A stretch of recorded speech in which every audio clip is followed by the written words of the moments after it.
Պարոն Փաշինյան, հարցասելի ընտրությունների արդյունքներին է վերաբերվում փաստորեն վերահաշվարկի արդյունքում այն դեպքում այս պայծրությամբ կարծես պատկերը փոխվում, ինչպես հայտնում են, Բարգավաճ Հայաստանը կարծես մտնում է խորհրդարան։ Հիմա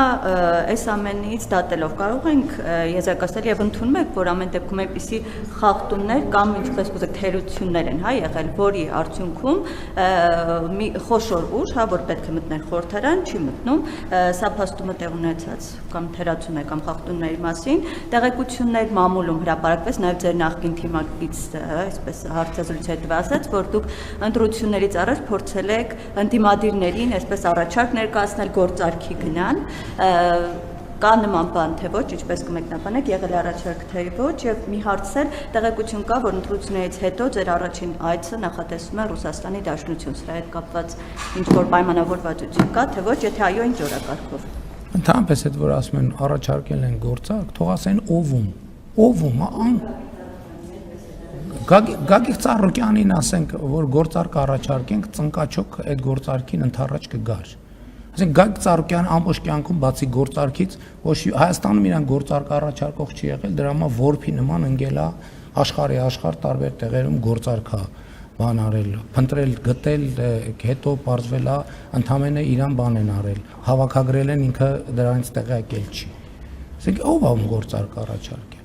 Իսկ Գագիկ Ծառուկյանը կխնդրի, որ ես գործարք, ստոյկա կտա Գագիկ Ծառուկյանը ստոյկա կտա, որ ես գործարք առաջարկեմ իրան։ Այդ ինչի մասին է խոսքը։ Ինչ վերաբերում է խախտումներին, ուրեմն ես գիտեմ մի բան, քաղաքացիական պայմանագիրը ստացել է 100%-ով օրգանիկ քվե։ Այն մյուս ուժերը ստացել են 100%-ով ընտրակաշառքով քվե, առնվազն միջև այն շեմը, որը պետքա կարող է իրան ստանեցիներին փող չեն տվել, չնայած էլ եմ կասկածում։ Կարծում եմ դե իրան ստանեցիները փողի նույնիսկ զավակներին մեծ բաներ չէ, բաժնեմասեր ընտրություններից առաջ փոխանցվեց, թերևս մտավախություն ունենալով նրանք կքվեարկեն, թե չեն քվեարկի։ Առանց փողի նրանց օգտին ոչ մեկ չի քվեարկել։ Ոչ մեկ, բացարձակապես ոչ մեկ։ Նրանք խախտումներ, այո, եղել են, որոնք ազդել են ընտրությունների արդյունքների վրա, որովհետև այդ երկուժը ընտրությունների խորհրդան մտնելու շեմը պետքա չհաղթահարեն։ Հիմա էլ քննարկում են, ասում են մանդատները վերցնենք, թե չվերցնենք։ Անկեղծ ասած, եթե չվերցնեն, գոնե 100% լեգիտիմ խորհրդարան կունենանք։ Թե չէ, տենց ստիպված ենք լինելու